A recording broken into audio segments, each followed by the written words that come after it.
Tunggu dulu, sebelum lanjut, pastikan kalian menekan tombol subscribe dulu ya, biar kalian gak ketinggalan aksi-aksi seru Boruto. Cerita dimulai ketika Boruto berhasil menusuk salah satu dari 9 Otsutsuki kasta tertinggi. Dengan teknik Hiraishin barunya, ia bisa muncul hanya dengan melihat target yang ingin diserang. Serangannya begitu cepat sehingga Otsutsuki itu langsung jatuh setelah pedang Boruto menembus jantungnya. Namun 8 Otsutsuki lainnya hanya duduk memperhatikan. Mereka tetap tenang di kursi masing-masing, seolah tidak terpengaruh. Salah satu dari mereka, yang memiliki 3 mata di dahinya, berkata dengan nada datar, "Kau benar-benar ceroboh, Maru. Kau terlalu meremehkan mereka. Kini kau merasakan sesuatu yang kau benci." Boruto mendengar itu dan menjawab, "Jadi namamu Maru, ya? Aku tidak tahu identitas kalian satu persatu, tapi aku harap kalian tidak membuat kesimpulan salah tentangku." Tak lama setelah berbicara, Boruto memindahkan Tobirama, Madara, dan para sekutu lainnya ke udara tepat di atas area itu. Madara yang baru muncul langsung mengaktifkan Susanoo sempurnanya dan menghantam seluruh kursi para Otsutsuki hingga hancur. Jiraiya menyerang Otsutsuki yang melompat menghindari hantaman dengan api miliknya, sementara Orochimaru membuat kurungan besar dari ular-ular raksasa. Tobirama melemparkan banyak kertas peledak sehingga ledakan beruntun terjadi. Boruto yang masih menusuk salah satu Otsutsuki kemudian menghancurkan tubuh makhluk itu hingga terbelah. Para Otsutsuki yang tersisa perlahan mundur, menyadari bahwa serangan gabungan mereka tidak bisa dianggap ringan. Boruto berkata kepada sekutunya, "Aku sudah lelah bertarung berkali-kali. Sekarang habisi mereka dengan cara yang menurut kalian tepat. Tapi jangan ceroboh, tidak ada dari kita yang boleh kalah." Mendengar itu, seluruh pasukan langsung berpencar menghadapi musuh masing-masing. Orochimaru langsung menarik salah satu Otsutsuki kasta tertinggi menggunakan tangan ular raksasanya. Ia berkata, "Hei, aku tidak tahu harus memanggilmu apa. Tapi aku memilihmu sebagai lawanku. Bagaimana? Kau keberatan?" Otsutsuki itu tersenyum tipis dan menjawab, "Pilihanmu menarik. Sepertinya kalian cukup berani memperlakukan kami seperti ini. Jangan menyesal kalau hasilnya tidak seperti yang kau harapkan." Di sisi lain, Jiraiya dan Tobirama bekerja sama melawan 2 Otsutsuki kasta tertinggi. Mereka memisahkan 2 Otsutsuki itu dari kelompok lainnya.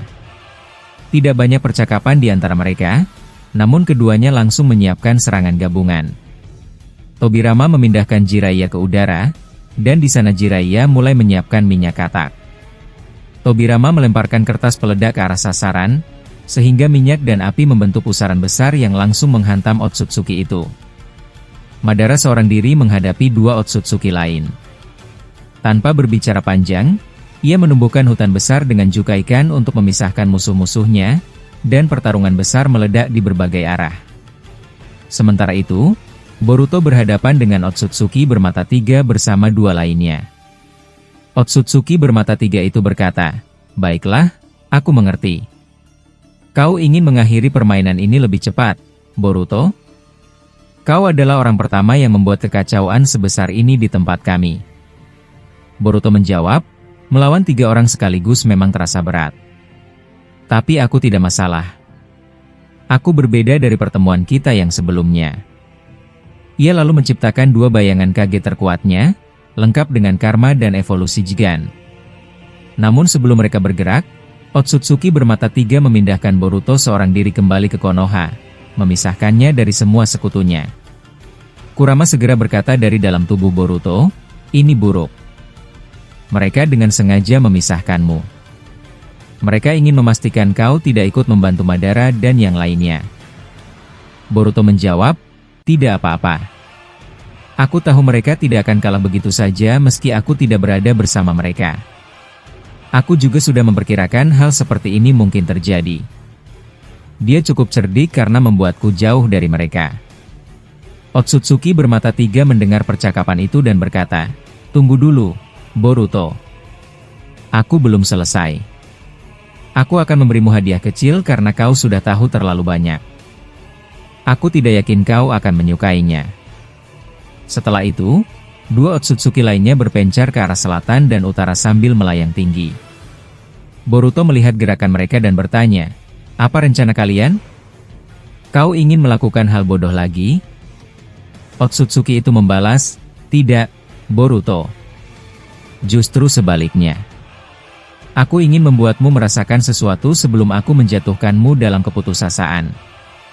Kau akan mengerti sebentar lagi." Setelah ia berkata begitu, Kekai Kaguya yang mengelilingi tempat itu mulai melemah dan perlahan menghilang. Boruto tampak panik. Kurama berkata, "Sial, mereka memang pura-pura tidak bisa menembus Kekai itu. Nyatanya kedua Otsutsuki di atas kita menyerapnya dengan mudah. Ini makin berbahaya." Tidak lama setelah itu, bulan tiba-tiba terbelah menjadi dua dari atas langit. Guncangan besar langsung terjadi. Boruto sulit berdiri dan hampir tidak bisa menjaga keseimbangan. Ia segera terbang ke langit untuk melihat dengan lebih jelas. Lalu sesuatu yang tidak masuk akal terjadi. Desa Konoha menghilang begitu saja, berubah menjadi tumpukan abu. Tidak ada sisa bangunan, tidak ada patung Hokage, tidak ada jasad Sasuke atau siapapun.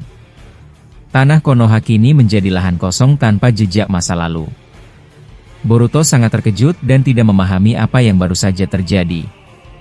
Namun sebelum ia bisa memikirkan jawabannya, tanah di bawahnya retak dan dari sana muncul tubuh Hagoromo Jassanin dan Gamamaru yang tertusuk akar kayu.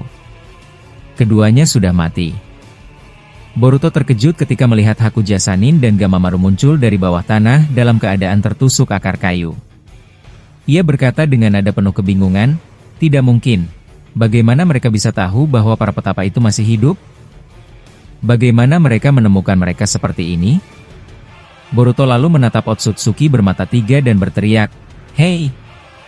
Otsutsuki, jawab aku sekarang. Apa yang sedang kau rencanakan? Apa tujuanmu melakukan semua ini?" Otsutsuki bermata tiga itu perlahan terbang mendekat dan berkata, "Boruto, aku sudah mengatakannya tadi. Semuanya belum selesai. Kau akan mengetahuinya ketika waktunya tiba, bukan sekarang." Mendengar jawaban itu, Boruto semakin marah. Ia berkata, "Kau benar-benar tidak tahu malu. Aku tidak akan membiarkanmu berbuat semaumu."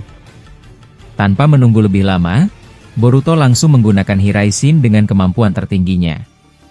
Tubuhnya berubah menjadi cahaya yang bergerak cepat, membuat udara di sekitarnya memercikkan cahaya seperti percikan api. Namun saat Boruto hendak menyerang, dua Otsutsuki lain yang berada di selatan dan utara menembakkan panah kuning yang mengenai kedua kakinya. Boruto jatuh ke tanah dengan luka yang cukup dalam di kedua kakinya. Melihat kondisi Boruto, Kurama segera muncul dan berkata, "Boruto, bertahanlah. Aku akan membantu dulu." Kurama menciptakan bayangan dirinya untuk menyerang kedua Otsutsuki itu, sementara Kurama asli fokus menyembuhkan luka Boruto secepat mungkin. Namun serangan bayangan Kurama tidak bertahan lama. Kedua Otsutsuki itu menusukkan pedang listrik raksasa ke mulut bayangan tersebut hingga ia langsung berhenti bergerak. Boruto yang melihat itu berteriak, "Kurama! Kembalilah cepat! Mereka terlalu kuat untuk kau hadapi sendirian di luar tubuhku." Kurama hendak kembali, tetapi tiba-tiba batang kayu besar memanjang dari tanah dan melilit lehernya. Boruto segera menyiapkan dama rasengan untuk menghancurkan batang itu, tetapi tiba-tiba rasengannya lenyap karena dojutsu Otsutsuki. Boruto mencoba menebas batang kayu itu dengan pedangnya, tetapi batang itu terlalu keras. Ia akhirnya memanggil Garaga dengan Kuchiyose. Garaga muncul dengan tubuh besar dan menghancurkan batang kayu itu. Kurama terbebas dan langsung mundur ke belakang Garaga.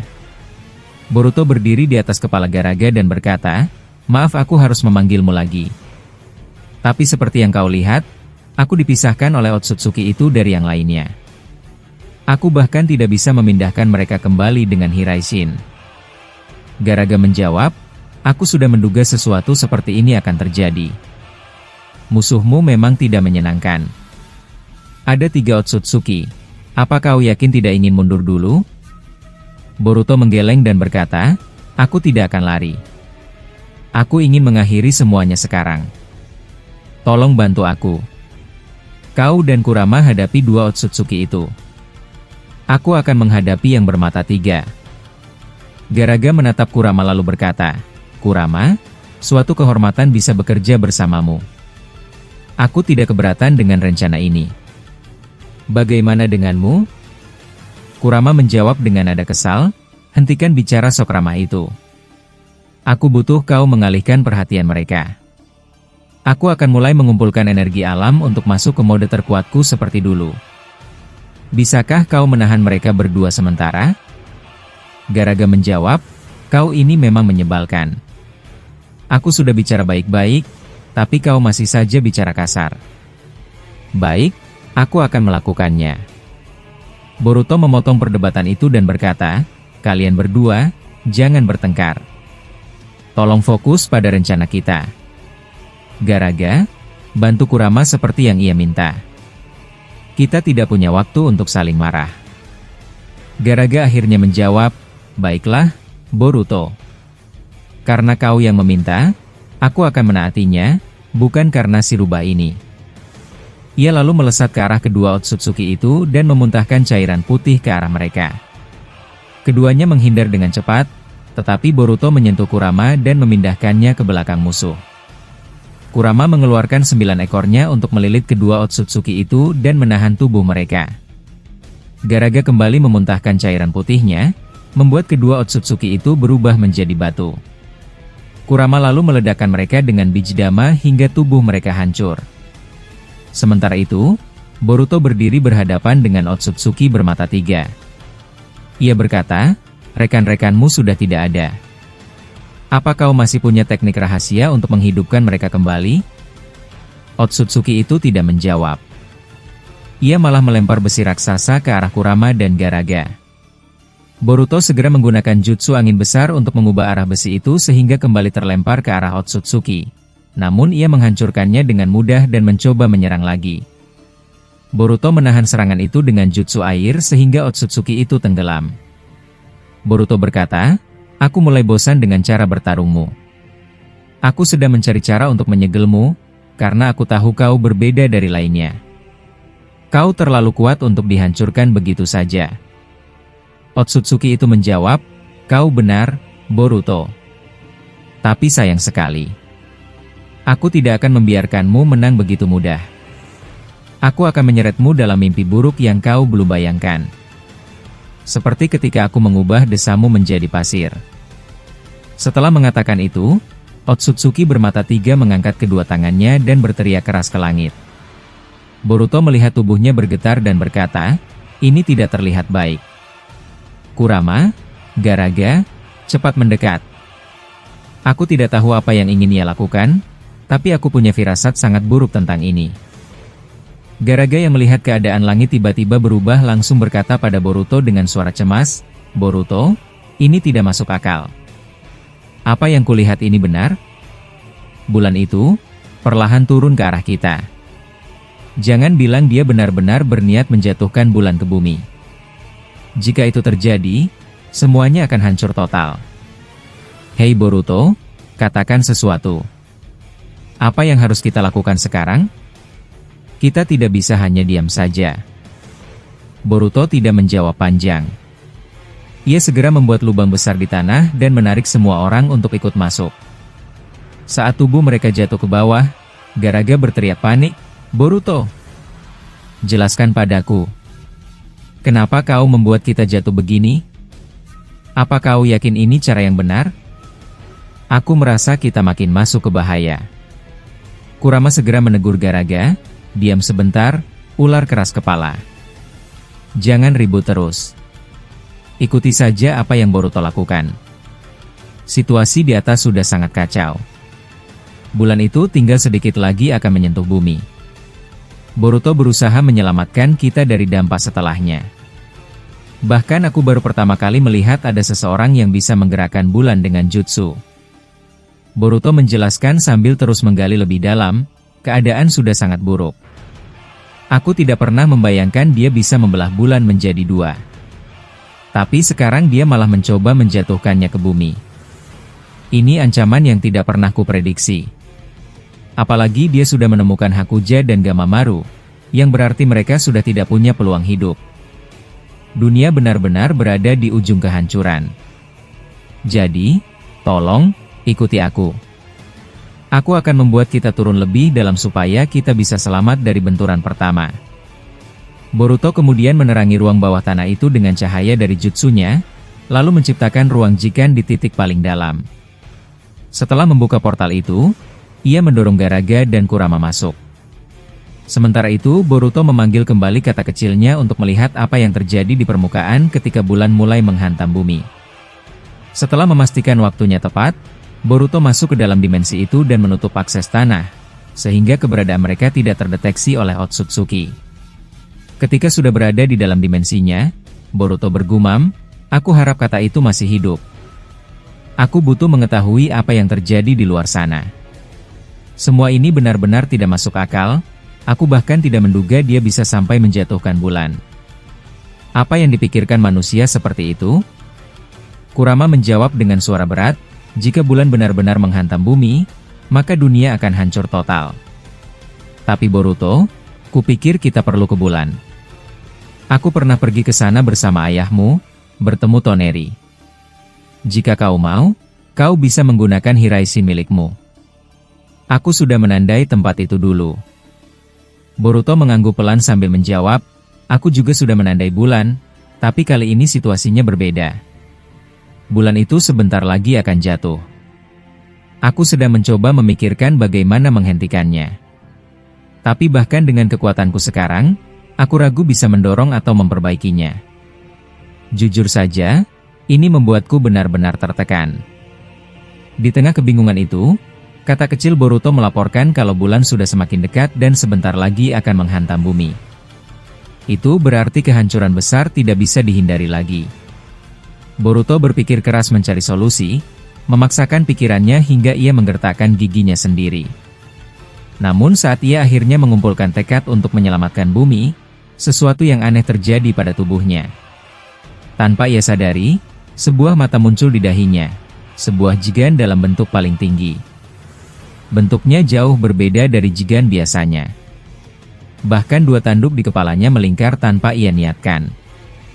Melihat perubahan itu, Garaga berkata dengan nada terkejut, "Hei, Boruto. Apa yang baru saja kau lakukan?" "Mata itu, aku bisa merasakan cakra yang sangat besar mengalir dari dahimu. Itu bukan kekuatan biasa. Jelaskan apa yang terjadi pada tubuhmu." Kurama menatap Boruto lama, lalu berkata dengan suara serius, "Sekarang aku mengerti mengapa mereka meramalkan kau yang akan memenangkan perang ini. Kekuatan sejati matamu akhirnya bangun sepenuhnya. Boruto, itu mata yang ditakuti para Otsutsuki. Kau berhasil membawa jiganmu ke tahap terakhir. Tekadmu untuk menyelamatkan bumi membuka kekuatan itu tanpa kau sadari. Sekarang, kau memiliki 3 jigan tingkat tertinggi sekaligus. Ini sudah melampaui JBI. Aku tidak tahu siapa yang menanamkan kekuatan seperti ini padamu, tapi cakra MU kali ini benar-benar berubah." Boruto hanya terdiam karena ia sendiri tidak mengerti apa yang terjadi. Saat ia menatap ke depan, pandangannya berubah. Ia bisa melihat dunia luar dengan jelas, seolah-olah udara tidak lagi menghalangi matanya. Ia melihat Madara dan para sekutu bertarung, serta melihat bulan yang sebentar lagi jatuh ke bumi. Boruto terdiam sambil mencoba mengendalikan perubahan yang terjadi pada dirinya. Cahaya dari ketiga jigannya perlahan membuat udara di sekitarnya bergetar. Garaga menelan ludah dan berkata pelan, "Boruto, apa kau yakin bisa mengatur kekuatan itu? Aku melihat tubuhmu seperti menahan tekanan besar. Jika kau kehilangan kendali sedikit saja, aku tidak tahu apa yang akan terjadi pada kita." Boruto memejamkan mata sebentar, lalu menatap Garaga dan Kurama sambil berkata, "Aku juga tidak yakin. Jujur saja, aku bahkan tidak tahu apa ini. Tapi aku merasa kekuatan ini muncul karena aku tidak mau membiarkan bumi musnah. Untuk sekarang, aku hanya bisa mencoba mengatur alirannya. Jadi, tolong, tetap dekat denganku kalau sesuatu terjadi." Kurama mengangguk meski wajahnya terlihat tegang. Ia berkata panjang, "Baik, Boruto. Aku akan tetap berada di dekatmu." Tapi aku ingin kau memahami satu hal. Kekuatan seperti ini biasanya membutuhkan waktu lama untuk dipelajari. Jika kau memaksakan diri, tubuhmu bisa mengalami tekanan hebat. Jadi kalau kau merasakan sesuatu yang tidak normal, kau harus memberitahu kami sebelum semuanya terlambat. Aku tidak ingin kau bertindak sendirian lagi. Boruto mengangguk perlahan. Ya, aku tahu. Aku akan berhati-hati. Tapi kita tidak punya banyak waktu. Otsutsuki itu pasti menyadari kita bersembunyi. Dan kalau dia menemukan kita sebelum aku mengendalikan kekuatanku, kita akan berada di posisi yang jauh lebih buruk. Tidak lama setelah itu, tanah di atas mereka bergetar. Boruto langsung mendongak, melihat retakan halus terbentuk di langit-langit gua dimensi itu. Jigan di dahinya berputar perlahan dan memperlihatkan bayangan Otsutsuki bermata tiga sedang mencari mereka sambil berkata, "Boruto, aku tahu kau masih hidup. Kau tidak bisa bersembunyi selamanya. Cepat atau lambat aku akan menemukanmu." Suaranya terdengar sangat jelas, seolah jaraknya hanya beberapa langkah dari tempat itu. Garaga bergumam pelan, dia benar-benar mendekat. "Boruto, apa kau punya rencana sebelum dia sampai di sini? Jangan bilang kau berniat langsung menyerangnya dalam keadaan belum stabil seperti ini." Boruto menghela napas panjang. "Aku belum punya rencana lengkap. Tapi aku merasa, kekuatan Jigan ini memberiku sesuatu. Seperti petunjuk. Mungkin aku bisa mencoba menggunakannya untuk mengubah jalannya pertarungan." Kurama menatapnya tajam dan berkata, "Jika kau mau melawannya, kau harus menjelaskan padaku bagaimana kau ingin melakukannya. Aku tidak bisa membiarkanmu maju tanpa persiapan. Kita harus tahu langkah pertamanya apa, atau setidaknya apa yang coba kau capai." Boruto mulai membuka mulut, tetapi sebelum dia menjawab, ketiga jigannya kembali bersinar lebih kuat. Ruang di sekitar mereka seperti berubah bentuk, dan Boruto bisa melihat sesuatu yang belum pernah ia lihat sebelumnya. Sebuah aliran cakra yang bergerak ke arah mereka dengan cepat. Boruto berkata dengan suara pelan, "Kurama. Garaga, sepertinya dia menemukan kita. Dan aku rasa aku tahu apa yang harus kulakukan, tapi..." Lalu adegan berpindah saat Rikudo Sanin berhasil membuat gebrakan besar dalam pertarungan itu. Urashiki yang telah mendapatkan tambahan kekuatan dari cakra Dewa Otsutsuki mampu memecahkan Susanoo milik Hagoromo hanya dengan sekali serangan. Susanoo raksasa itu hancur seketika. Hagoromo jatuh ke bawah, lalu berdiri di atas pijakan Gudodama. Tanpa ragu, ia menendang Gudodama itu ke arah Urashiki. Urashiki yang sudah diperkuat oleh cakra Otsutsuki mampu membalikan serangan itu dengan mudah. Melihat situasi semakin gawat, Hagoromo membuka Rinnegan miliknya. Ia menciptakan kekuatan besar yang belum pernah ditunjukkan sebelumnya. Kekuatan itu memungkinkannya mengendalikan tubuh lawan dengan cara memasukkan penglihatan Rinnegan ke otak target. Teknik ini mirip dengan ilusi Koto Amatsukami, hanya saja dalam skala yang lebih besar. Hagoromo langsung memasuki tubuh Urashiki dan mengambil alih sepenuhnya. Ia bisa mengendalikan tubuh Urashiki tanpa celah sedikit pun. Ko yang melihat hal itu tanpa ingin menyadarkan Urashiki, tetapi Toneri menghadangnya. Dengan suara tegas, Toneri berkata, "Rikudo Sanin, cepat lakukan. Aku akan menghadang Code agar tidak menghalangi rencanamu." Sementara itu, Hagoromo berdiri sambil menutupi matanya dengan satu tangan. Ia menggerakkan tubuh Urashiki dan memaksa kedua tangannya untuk mencabut Rinnegan miliknya sendiri. Kedua mata itu kemudian dihancurkan dengan genggaman tangannya. Setelah itu, Hagoromo mengendalikan Urashiki lagi untuk mencabut Byakugan yang tersisa, lalu menghancurkannya juga. Urashiki kini benar-benar kehilangan semua dojutsunya. Tidak berhenti sampai di situ, Hagoromo memaksa Urashiki memutus benang cakra yang menghubungkannya dengan Dewa Otsutsuki.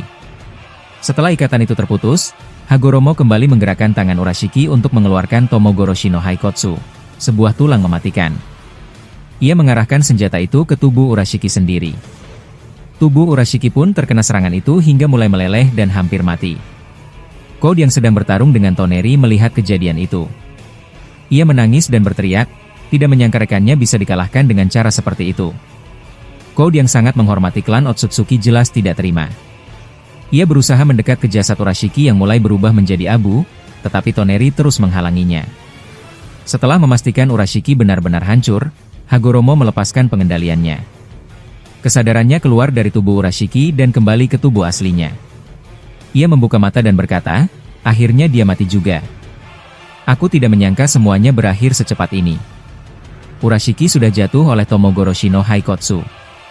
Kini sudah 2 Otsutsuki yang lenyap, Kinshiki dan Urashiki. Tersisa Shibai, Ishiki, dan Code yang masih menjadi ancaman. Namun Hagoromo tahu Otsutsuki berbeda dengan manusia. Jika manusia mati karena serangan itu, jiwa dan raganya lenyap bersamaan. Tapi Otsutsuki bisa memindahkan jiwanya ke wadah lain. Karena itu, Hagoromo segera membuka portal dimensi dan menyegel jiwa Urashiki di sana. Tubuh Urashiki berubah menjadi abu, sedangkan jiwanya sudah terkunci di dimensi baru milik Hagoromo. Setelah itu, Hagoromo menghubungi semuanya lewat komunikasi Momoshiki. Urashiki sudah mati. Aku berhasil mengalahkannya, katanya. Boruto menanggapi dengan terkejut, apa semudah itu? Padahal dia sempat mendapat pasokan cakra dari benang tersembunyi Dewa Otsutsuki. Hagoromo menjawab tenang, ya, bagiku itu tidak sulit. Sekarang, di mana Koji? Aku ingin tahu bagaimana masa depan setelah Urashiki tumbang. Naruto menjawab, Koji sekarat karena tertimpa kubus. Mereka berada di desa Amegakure, sementara aku sudah kembali ke Konoha bersama Madara dan Obito. Boruto ikut berkata, kerja bagus, Rikudo Sanin. Kau memang luar biasa bisa mengalahkan Urashiki secepat itu. Tapi bagaimana dengan kondisi di Sunagakure? Hagoromo menjawab, sebagian wilayah hancur. Code masih bertarung dengan Toneri di sini. Untungnya, Shinki berhasil diselamatkan oleh Mitsuki dan Himawari. Boruto merasa lega. Syukurlah. Kalau begitu, pergilah ke Amegakure dan bantu Koji yang tertimpa kubus. Jangan biarkan dia mati begitu saja. Hagoromo sempat ragu, bagaimana dengan Code? Dia masih di sini. Boruto menjelaskan, biarkan Toneri menghadapinya. Kau fokus menyelamatkan Koji dan yang lainnya. Hagoromo lalu berkata pada Toneri, aku akan pergi. Apakah kau bisa menanganinya sendiri? Toneri menatapnya dan menjawab mantap, ya, aku bisa. Lakukan saja perintah Boruto. Rikudo Sanin membuka portal hitam dan pergi menuju desa Amegakure. Saat tiba di sana, ia melihat kubus sudah hancur. Namun tubuh Kashin Koji, Eida, Sarada, Fugaku, Konan, dan Itachi menghilang. Ia segera menghubungi Boruto. Seperti yang kau katakan, mereka tidak ada di sini. Boruto kaget. Apa? Kau terlambat. Cepat cari di sekitar. Madara yang sedang bertarung dengan Ishiki ikut menyahut, bagaimana bisa jasad mereka hilang? Siapa yang melakukannya? Boruto menjawab tegas, hanya ada satu orang yang mungkin melakukannya, Amado. Madara berkata, Rikudo Sanin, pergilah ke markas Kara. Aku akan kirimkan titik koordinatnya. Aku sendiri tidak bisa pergi karena masih menghadapi Ishiki. Hagoromo membalas, baik, serahkan padaku. Setelah menerima koordinat, Hagoromo langsung membuka portal dimensi dan pergi ke markas Amado. Ia yakin Amado lah yang mengambil jasad Kashin Koji dan yang lain. Sementara itu, di tempat lain, Ishiki menatap Madara dan berkata, jadi Urashiki sudah mati di tanganmu. Sekarang kau ingin aku mengalami hal yang sama? Itu hanyalah mimpi bodohmu. Madara menatap Ishiki dengan tenang lalu berkata panjang, kau salah pilih lawan kalau memang berniat melawanku. Kalau kau memutuskan untuk menghadapi aku sekarang, itu artinya kau harus siap dengan kemungkinan terburuk. Ini bukan ancaman sembarangan atau kata-kata kosong. Aku berbicara tentang konsekuensi nyata yang harus kau tanggung bila kau terus memaksa. Jadi pikirkan baik-baik sebelum kau bertindak, Ishiki. Ishiki tertawa pelan lalu duduk santai, menahan sebuah gelas yang tampak berasal dari dimensi Daikoputen. Ia membalas dengan nada santai namun meledek, santai dulu, jangan buru-buru marah begitu, Madara.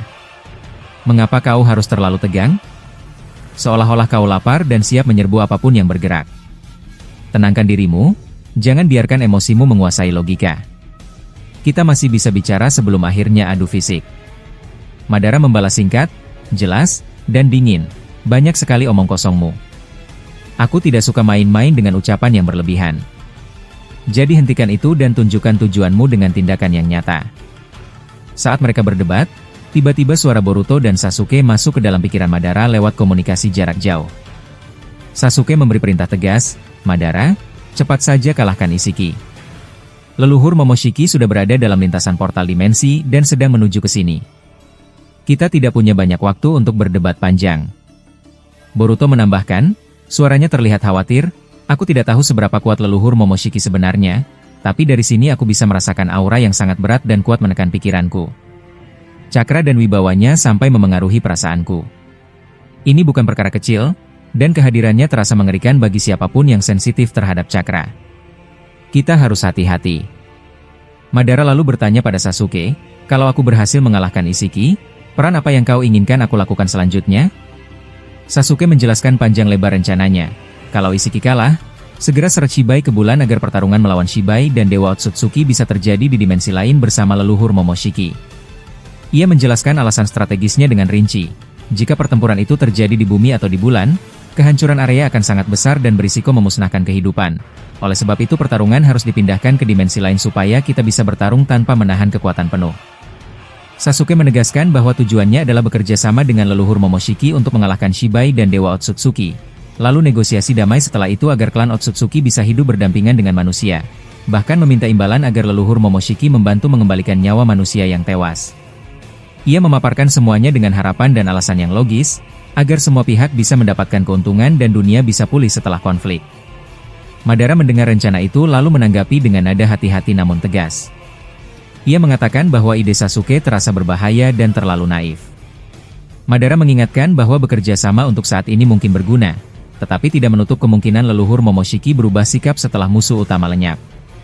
Ia berargumen panjang lebar tentang pengalaman sejarahnya. Teman bisa berubah menjadi musuh, dan otoritas baru yang muncul setelah perang belum tentu membawa kebaikan. Madara menyarankan agar daripada sepenuhnya bernegosiasi dan bergantung, lebih baik memanfaatkan leluhur Momoshiki untuk keuntungan sementara, lalu tetap menyiapkan antisipasi jika ia berbalik.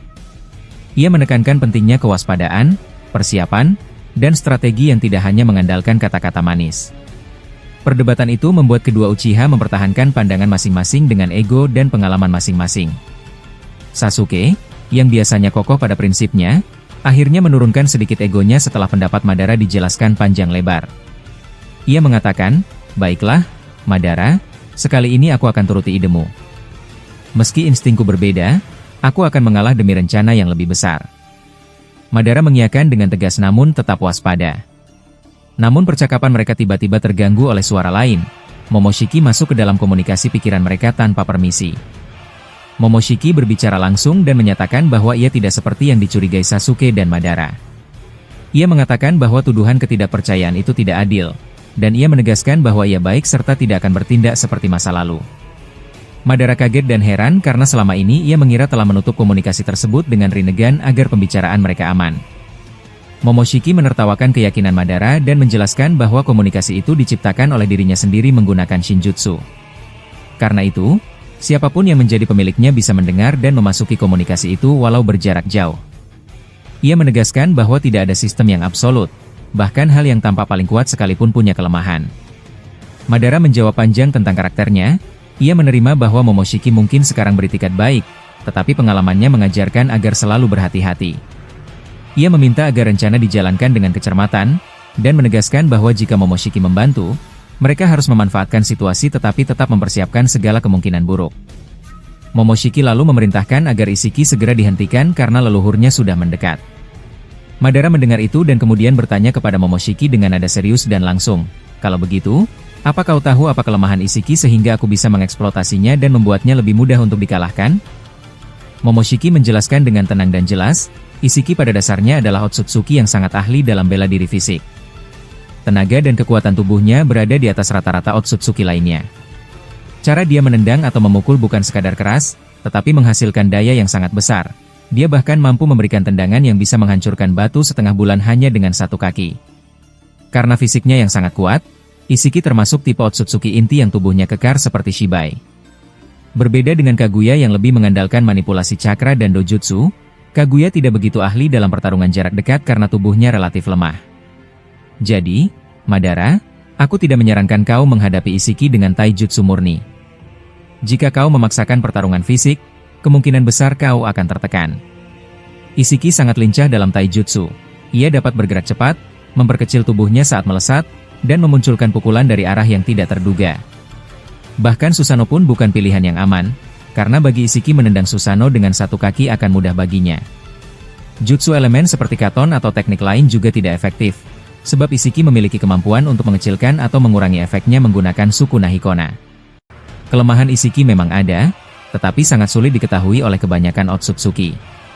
Isiki memiliki hampir semua aspek kekuatan seperti dojutsu, taijutsu, ninjutsu, cakra, dan shinjutsu, hal yang membuatnya sangat lengkap seperti Shibai dan beberapa dewa Otsutsuki lain. Namun hanya aku dan para Otsutsuki kasta atas yang benar-benar tahu titik lemahnya. Ada dua kelemahan utama. Pertama, Isiki punya cadangan cakra yang relatif kecil dibandingkan Otsutsuki lain. Itu terjadi karena tubuhnya kurang berevolusi akibat jarang memakan buah cakra. Meski usianya hampir seumuran dengan Shibai dan Kaguya bahkan denganku, Shibai lebih lihai menanam Shinju di banyak planet sehingga berevolusi menjadi lebih kuat. Aura Shibai pun tampak jauh lebih matang daripada kami. Itulah alasan mengapa Isiki tidak punya cakra yang besar seperti yang kau bayangkan. Kedua, ada luka permanen di pinggang Isiki yang tidak bisa sembuh. Luka itu berasal dari masa lalu ketika aku memerintahkan Isiki dan Kaguya untuk menanam Shinju di bumi. Waktu itu Kaguya menolak dijadikan makanan Jubi, sementara Isiki bersikukuh. Mereka sampai berkelahi di markas pusat Otsutsuki. Kaguya lalu melepaskan segel tersembunyi yang membuat sel di pinggang Isiki hancur dan tidak mampu beregenerasi. Pada saat itu aku menghentikan pertarungan dan menyuruh mereka memanen buah cakra. Mereka pergi ke bumi, tetapi kemudian Kaguya mengkhianati Isiki lagi dengan menyerang area pinggang itu. Akibatnya Isiki harus mengambil tempat lain untuk berdiam, dan lukanya tetap ada sampai sekarang. Karena itu Isiki selalu menutup pinggangnya dengan jubah supaya luka itu tidak terlihat musuh. Satu kelemahan lain yang mungkin tidak kau sangka, Madara, adalah sisi emosionalnya. Isiki cenderung mudah depresi, mudah tersinggung, dan cepat marah. Kalau kau bisa membuatnya kehilangan keseimbangan emosional, memancingnya sampai dia merasa putus asa atau sangat marah, gaya bertarungnya akan kacau dan strategi yang biasanya ia jalankan akan runtuh. Jadi, buatlah lawanmu merasa frustasi dan kewalahan secara mental, bukan hanya menekannya dengan kekuatan. Aku yakin Isiki bisa tumbang jika emosinya berhasil dipancing. Aku sejujurnya tidak perlu menjelaskan ini semua jika kau bisa sepenuhnya membaca masa lalu lewat Rinnegan, karena seharusnya kau sudah bisa melihat riwayatnya. Namun rekaman masa lalu itu panjang, dan untuk menelaahnya satu persatu butuh waktu yang mungkin tidak kau miliki saat ini karena pertarungan terus berlangsung. Aku hanya memberi ringkasan yang praktis agar kau bisa bertindak cepat. Madara lalu menjawab dengan nada serius namun tenang, memang benar aku bisa melihat masa lalu, tetapi penglihatan itu sangat panjang. Untuk memahami detailnya aku harus menelusuri setiap kejadian satu persatu, dan itu memakan waktu. Sekarang aku tak bisa fokus karena Isiki sudah menyerang tanpa aba-aba. Akan sulit bagiku untuk menelaah semuanya sambil bertempur.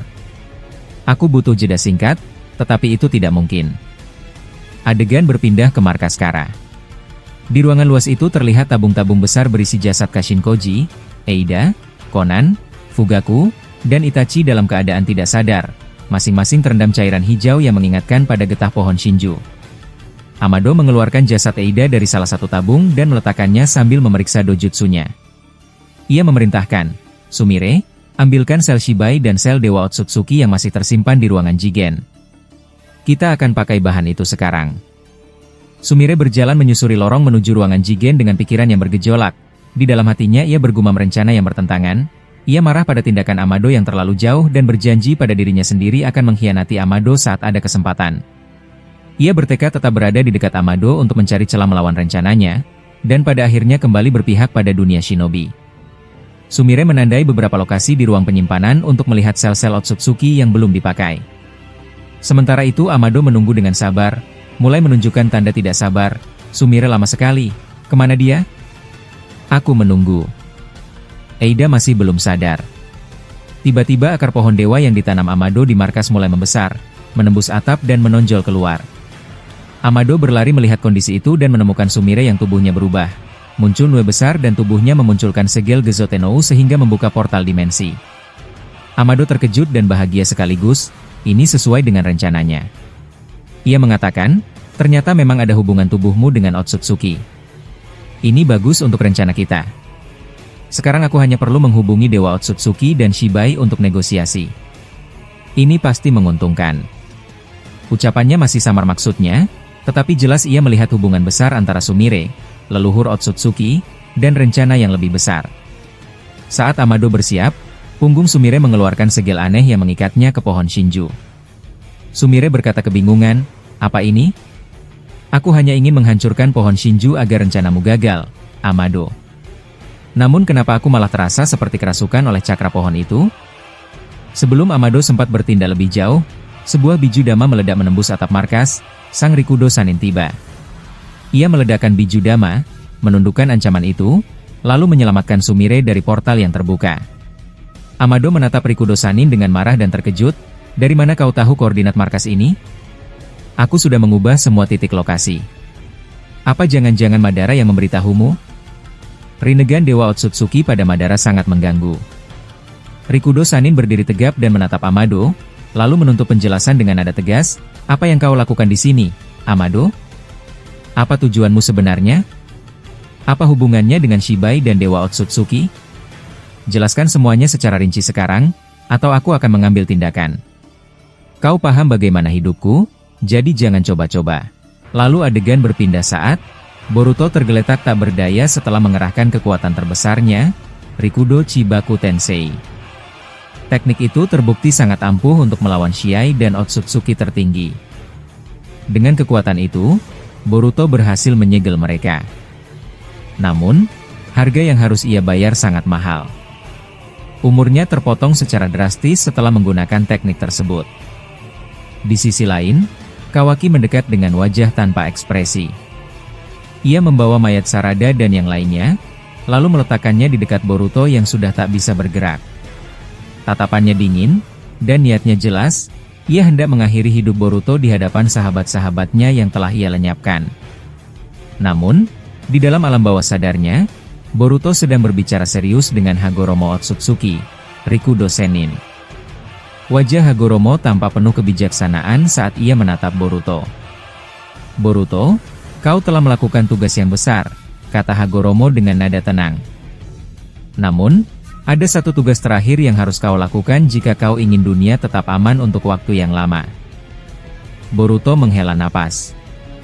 Ia tahu tubuhnya sudah melemah, bukan hanya karena kehabisan cakra. Bahkan para biju sudah memberikan sebagian besar kekuatan mereka kepadanya, tetapi tubuhnya telah rusak akibat efek samping dari mengonsumsi buah cakra sebelumnya. Hagoromo menyadari keraguan di wajah Boruto, lalu melanjutkan, "Benar, kami bisa memberikanmu cakra, tetapi efek buah cakra itu telah menggerogoti tubuhmu dari dalam. Namun, masih ada satu cara.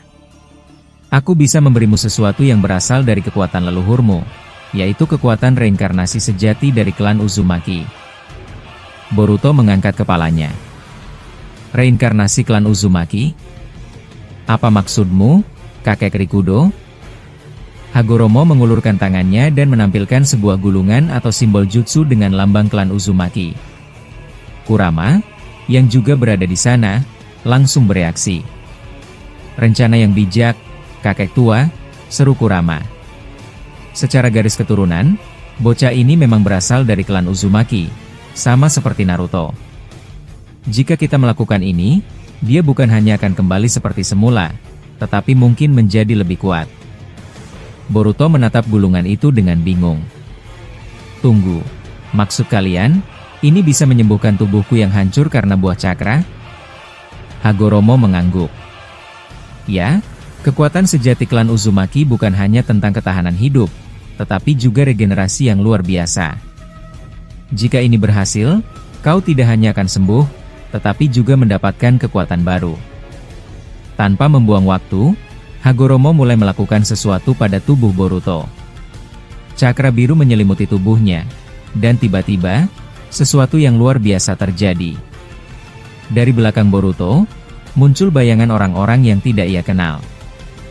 Matanya melebar. "Hei, kakek Rikudo. Apa yang kau lakukan? Siapa orang-orang ini? Mengapa mereka semua bisa ada di dalam alam bawah sadarku?" Hagoromo tersenyum kecil. Sabar, Boruto. Kau akan segera melihat seseorang yang sangat kau kenal. Tiba-tiba, dari antara para sosok yang muncullah Minato Namikaze dan Kushina Uzumaki. Boruto terkejut melihat mereka. Kakek nenek, seru Boruto refleks. Mereka ada di sini juga. Kurama, yang mengamati Boruto, ikut menjelaskan. Kakek Rikudo berhasil memulihkan tubuhmu dengan kekuatan sejati dari klan Uzumaki. Dan semua orang yang memiliki hubungan dengan klan itu akan muncul di sini. Tentu saja, mereka semua sudah lama tiada. Namun, ini adalah kesempatan langka untuk bertemu mereka. Hagoromo tertawa kecil melihat ekspresi Boruto. Ekspresimu benar-benar mirip dengan Naruto. Minato bisa berada di sini karena ada kaitan erat antara dirinya, keluarganya, dan kekuatan cakra yang kau miliki sekarang. Minato tersenyum lembut. Jadi kau Boruto, ya? Dunia sekarang lebih rumit dari yang kubayangkan. Sangat disayangkan kau harus menanggung beban seberat ini. Boruto menatap Minato dengan wajah penuh kebingungan. Apa kau mengenalku? Dan bagaimana kau bisa tahu apa yang terjadi padaku? Minato menghela napas. Sepertinya anakku, Naruto, tidak sempat mengajarkan banyak hal padamu. Aku rasa dia terlalu sibuk menjadi Hokage. Tapi, baiklah. Aku bisa melihat semua yang terjadi karena kita terhubung oleh cakra. Saat kau memakan buah cakra sebelumnya, orang-orang yang telah mati di masa lalu bisa melihat kejadian yang menimpamu, terutama karena kita berasal dari satu garis darah yang sama. Minato lalu menatap Boruto dengan bangga. Aku bangga padamu, Boruto. Meskipun aku sedikit malu melihat cucuku harus berjuang sendirian melawan musuh yang begitu kuat, sementara aku hanya bisa muncul di sini dalam wujud cakra. Boruto menundukkan wajahnya, merasa malu. Setelah beberapa saat, ia mengangkat kepalanya lagi dan berkata, "Kakek, bolehkah aku memelukmu?" "Hanya sebentar saja, jika kau mengizinkanku." Tanpa perlu menjawab, Minato muncul di depan Boruto dan langsung memeluknya. Kerja bagus, Uzumaki Boruto. Aku bangga melihat keturunanku bisa melakukan semua ini. Kurama yang menyaksikan pemandangan itu tersenyum dan berkata, "Lihatlah, kakek Rikudo. Reinkarnasi dari Asura masih mengalir dalam tubuh bocah ini. Kekuatan kasih sayang yang tulus tidak akan pernah hilang darinya."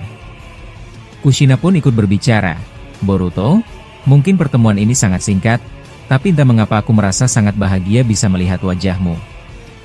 Aku juga akan selalu mendoakan yang terbaik untukmu dan Naruto. Tapi ingat, jangan terlalu cepat menyusul kami." Boruto mengangguk. "Aku mengerti, Nenek Kushina." "Terima kasih." Tiba-tiba, cakra mereka mulai memudar. Minato menatap Boruto dengan senyum hangat. "Boruto, jalani hidupmu dengan baik. Teruslah berjuang. Sampaikan kepada ayahmu agar dia menyelesaikan tugasnya sampai akhir. Dan satu hal lagi, ayo, kita bertukar tinju." Boruto tersenyum, lalu mengadu kepalan tangannya dengan Minato. "Baik, kakek. Aku akan menyelesaikan semua ini tanpa cacat sedikit pun. Dan aku berjanji akan menceritakan pertemuan ini kepada ayah." Setelah itu, Minato dan Kushina menghilang. Boruto menatap ke depan dengan tekad yang baru. Sementara itu, di dunia nyata, Kawaki yang melihat Boruto masih pingsan mengeluarkan batang besi dari tangannya. Ia berjalan mendekat dan berkata dengan dingin, "Aku rasa aku yang akan mengakhirimu, Boruto. Nafasmu sudah melemah. Aku hanya akan mempercepatnya. Selamat tinggal, Uzumaki Boruto." Kawaki mengayunkan batang besi itu ke jantung Boruto. Tapi tiba-tiba, sesuatu terjadi. Tangan Boruto bergerak dan menangkap batang besi itu sebelum sempat menusuknya. Dengan suara tegas, Boruto berkata, "Maaf membuatmu kecewa, Kawaki. Sepertinya, aku harus membereskanmu sekarang." Boruto menerima permintaan terakhir dari Hagoromo mengenai keselamatan para Biju. Jika Boruto mati saat ini, maka Kawaki akan dengan mudah melenyapkan mereka. Oleh karena itu, Hagoromo memberikan kekuatan pemulihan dari klan Uzumaki agar Boruto dapat pulih kembali setelah tubuhnya perlahan kaku akibat memakan buah cakra sebelumnya. Dalam kondisi bawah sadar, Boruto menatap Hagoromo dan berkata, "Baiklah, kakek. Aku akan mengemban tugas terakhir ini. Apalagi kau sudah menemuiku bersama kakek Minato dan ibu Kushina.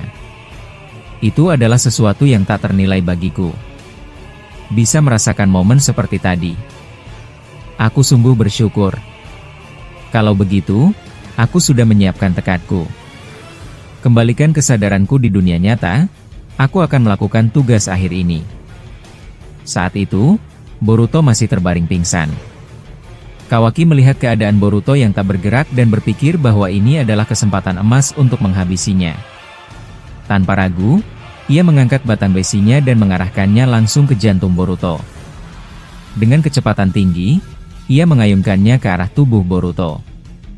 Namun, yang terjadi justru di luar dugaan. Sebelum batang besi itu mengenai sasarannya, tangan Boruto tiba-tiba menangkap pergelangan tangan Kawaki dan menghentikan serangan tersebut. "Maaf kalau membuatmu kecewa, Kawaki. Tapi sepertinya aku harus membereskanmu sekarang. Jika tidak, kau pasti akan melakukan hal bodoh lagi," kata Boruto dengan nada tenang, tapi tegas.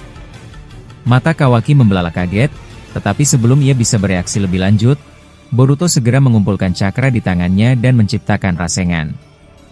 Dengan cepat, ia mengarahkannya ke perut Kawaki. Ugh! Kawaki terlempar jauh akibat serangan itu. Tubuhnya terhempas ke tanah dengan keras, menyebabkan debu dan puing-puing beterbangan. Luka-luka tampak memenuhi tubuhnya. Boruto berdiri, menatap sekelilingnya. Ia melihat jasad Sarada dan yang lainnya. Dengan suara lirih, ia berbisik, "Tunggu sebentar lagi. Aku akan menghidupkan kalian semua. Aku berjanji." Setelah mengatakan itu, Boruto mengeluarkan pola Jikukan ninjutsu di tangannya dan memindahkan jasad teman-temannya ke dalam dimensinya untuk sementara waktu. Sementara itu, Kawaki yang masih tergeletak perlahan bangkit dari posisinya. Luka-lukanya dengan cepat beregenerasi, menutup setiap sayatan dan memulihkan tubuhnya seperti semula. Melihat Boruto masih berdiri tegak, Kawaki mengernyitkan dahi. "Ini aneh.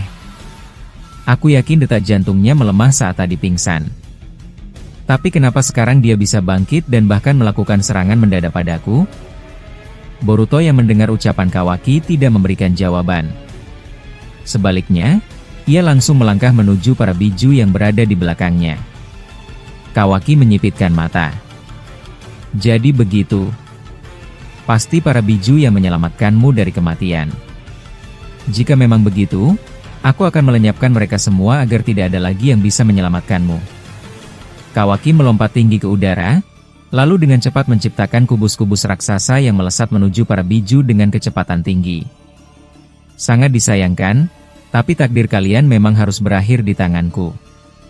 Kalian juga bagian dari Otsutsuki, jadi kalian harus lenyap," serunya. Boruto melihat kubus-kubus itu meluncur deras, siap menghancurkan para biju. Tanpa membuang waktu, ia langsung menciptakan Odama Rasengan dengan ukuran yang luar biasa besar. "Aku tidak akan membiarkan itu terjadi," teriak Boruto sambil melemparkan Odama Rasengan ke arah kubus-kubus tersebut. Rasengan super raksasa itu menghantam kubus-kubus, membelokkan arah mereka agar tidak mengenai para biju. Ledakan besar terjadi, mengguncang tanah dan membuat abu beterbangan di udara. Setelah itu, Boruto segera mengaktifkan segel jutsu di tangannya. Dalam hitungan detik, para biju masuk ke dalam tubuhnya, menghindarkan mereka dari serangan gila Kawaki. Tiba-tiba, Kawaki muncul dari belakang Boruto. "Sepertinya kau masih tak mau menjelaskan apa yang sebenarnya terjadi padamu. Tapi sudahlah, aku benar-benar terlalu naif kalau berpikir kau akan mati begitu saja." Boruto menoleh. "Aku tak perlu menjelaskan apapun padamu, Kawaki. Aku tahu kau tak akan percaya." Kawaki mengepalkan tangan. "Kalau begitu, aku akan membuatmu berbicara dengan caraku sendiri." Boruto tersenyum tipis. Aku punya waktu yang terbatas, Kawaki. Setelah waktuku habis, aku akan mati tanpa perlu kau sentuh. Ini semua akibat efek buah cakra. Ternyata manusia biasa tidak bisa mengkonsumsinya, meskipun tubuhku sudah memiliki genetik Otsutsuki yang sempurna. Kawaki menatap Boruto tajam. Jadi kau masih tidak menjawab pertanyaanku. Apa para biju yang menyelamatkanmu? Boruto menghela napas. Saat ini kita masih berada di dalam dimensi Otsutsuki. Jadi bagaimana kalau kita pulang ke tempat asal kita dan menyelesaikan pertarungan ini di sana? Tanpa menunggu jawaban, Boruto mengaktifkan pola karma di tangannya dan tiba-tiba tubuhnya menghilang ke dalam dimensi. Kawaki yang melihat hal itu langsung bereaksi cepat dan masuk ke dalam dimensi yang sama. Dalam sekejap, mereka berdua telah kembali ke Konoha. Setibanya di desa, Kawaki langsung menyerang Boruto tanpa ragu. Ia mengayunkan batang besinya, mencoba menebas tubuh Boruto. Namun, Boruto dengan mudah menangkisnya, menyebabkan mereka berdua terpental ke atas patung para Hokage. Boruto menatap Kawaki. Tak kusangka kau bisa mengikutiku ke sini begitu cepat. Kawaki mengepalkan tinjunya. Aku akan mengirimmu ke tempat Hokage berada, saat kau sudah berubah menjadi mayat. Boruto menatap desa yang sudah hancur. Bangunan-bangunan runtuh, menyisakan reruntuhan di mana-mana. Apakah tidak ada cara lain, Kawaki? Mengapa kau tetap berpikir bahwa ini satu-satunya jalan? Para biju tidak ada hubungannya dengan ini. Kawaki mendengus.